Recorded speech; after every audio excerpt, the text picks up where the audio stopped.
Hello दोस्तों, मैं doctor Sanju और आज के मेरे इस वीडियो में मैं आपको बताने वाली हूँ कि प्रेगनेंसी के दौरान अपनी डाइट में प्रोटीन का लेना गर्भवती महिलाओं के लिए बहुत ज़्यादा ज़रूरी होता है।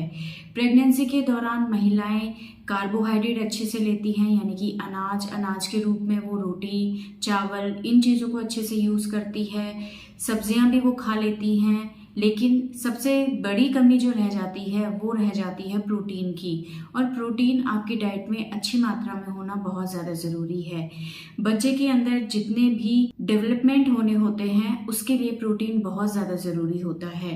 बच्चे के अच्छे विकास के लिए इसकी ज़रूरत बॉडी के अंदर इस टाइम पे सबसे ज़्यादा होती है। और अगर प्रोटीन की आपके शरीर में कमी रह जाती है तो बच्चे को भी प्रॉपर तरीके से ये प्रोटीन नहीं मिलता है, जिसकी वजह से बहुत सारी गंभीर बीमारियां बच्चे के अंदर हो सकती हैं, बहुत सारे डिफेक्ट बच्चे के अंदर हो सकते हैं, जिसकी वजह से आगे आपके होने वाले बच्चे को काफ़ी ज़्यादा परेशानियां हो सकती हैं। तो इन चीज़ों को देखते हुए गर्भवती महिलाओं को अपनी डाइट में प्रोटीन को अच्छी मात्रा में लेना बहुत ज़्यादा ज़रूरी है। पूरे दिन में कम से कम 70 से 100 ग्राम प्रोटीन आपको डेली लेना है अपनी डाइट के अंदर। उसके लिए आप अपनी डाइट में ऐसी चीज़ें ज़्यादा से ज़्यादा लें जिसके अंदर प्रोटीन अच्छी मात्रा में पाया जाता है। रोज़ आप दिन में 2 बार अगर खाना खाती हैं तो उसमें आपको एक प्रोटीन से रिलेटेड सोर्स अपनी थाली में ज़रूर रखना है। ये प्रोटीन आपके बच्चे के अच्छे विकास के लिए ज़रूरी होता है। इस प्रोटीन से आपके बच्चे के ब्रेन डेवलपमेंट में हेल्प मिलती है। आपके बच्चे के जितने भी ऑर्गन्स होते हैं उनको बनाने में, उसके डेवलपमेंट में प्रोटीन की ज़रूरत होती है। आपके बच्चे का जो इम्यून सिस्टम तैयार होता है जिससे वो आगे चल के नई नई बीमारियों से लड़ सके, वो इम्यून सिस्टम प्रोटीन से ही बनता है। जितनी भी एंटीबॉडीज आपके बॉडी में बनती है, आपके बच्चे के शरीर के अंदर बनती है, उसके लिए प्रोटीन की ज़रूरत ही होती है।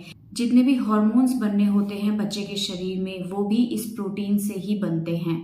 इसके अलावा आपके बच्चे का जो ब्लड होता है, ब्लड को बनाने के लिए भी प्रोटीन की ज़रूरत होती है। आपके बच्चे की मसल्स के बिल्डअप के लिए, उसकी मांसपेशियों के डेवलपमेंट के लिए प्रोटीन की ज़रूरत होती है। यानी कि आपके शरीर में कोई भी ऐसी चीज़ नहीं है या कोई भी ऐसा काम नहीं है जो प्रोटीन के बिना हो जाए। हर चीज़ के लिए, हर एक फंक्शन के लिए, बॉडी की हर एक सेल की फॉर्मेशन के लिए प्रोटीन की ज़रूरत होती है। तो अगर आप चाहते हैं आपके होने वाले बच्चे का फिजिकल और मेंटल डेवलपमेंट अच्छे से हो तो उसके लिए आपको अपनी डाइट में प्रोटीन को लेना बहुत ज़्यादा ज़रूरी है। तो अगर आप चाहते हैं कि आपके होने वाले बच्चे का मेंटल और फिजिकल डेवलपमेंट अच्छे से हो, किसी तरह की बीमारी उसके अंदर ना हो, आगे भी पैदा होने के बाद वो हर तरह से सरवाइव कर सके, किसी तरह का कॉम्प्लिकेशन डिलीवरी के बाद उसके अंदर ना हो, तो उसके लिए आपको अपने खाने में प्रोटीन की मात्रा को अच्छे से लेना है।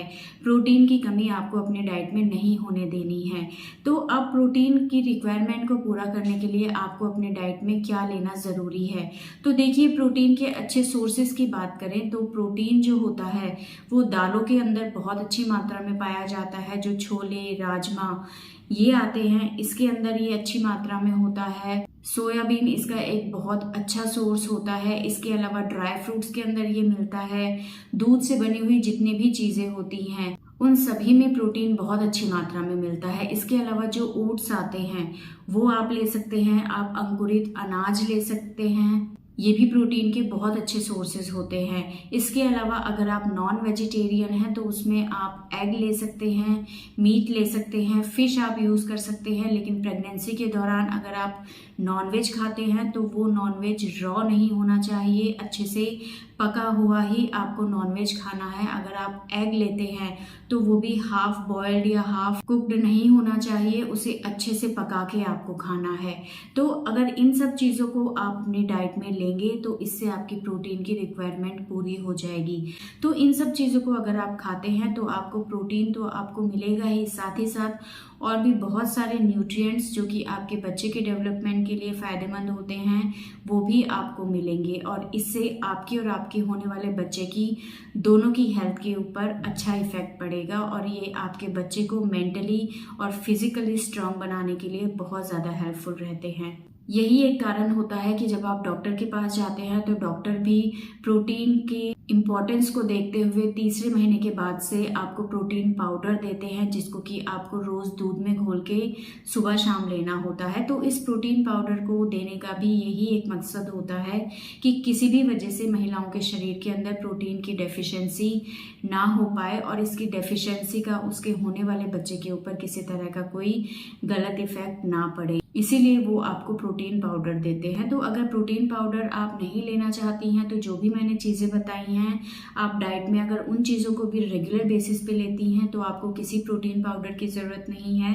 सिर्फ आप डाइट से अपनी प्रोटीन की रिक्वायरमेंट को आप पूरा कर सकती हैं। लेकिन अगर आप डाइट अच्छे से नहीं लेती हैं या आपको भूख नहीं लगती है तो ऐसे में फिर आप जो डॉक्टर आपको प्रोटीन पाउडर देते हैं उसको आप रेगुलर लें और इसे पूरे 9 महीने आपको लेना होता है। तो दोस्तों, ये था आज का हमारा वीडियो। अगर इस वीडियो से रिलेटेड आपके किसी तरह के कोई सवाल हैं जो आप हमसे पूछना चाहते हैं तो आप हमें कमेंट कर सकते हैं और हमारे आने वाले वीडियोस को देखने के लिए हमारे इस चैनल को सब्सक्राइब ज़रूर करें।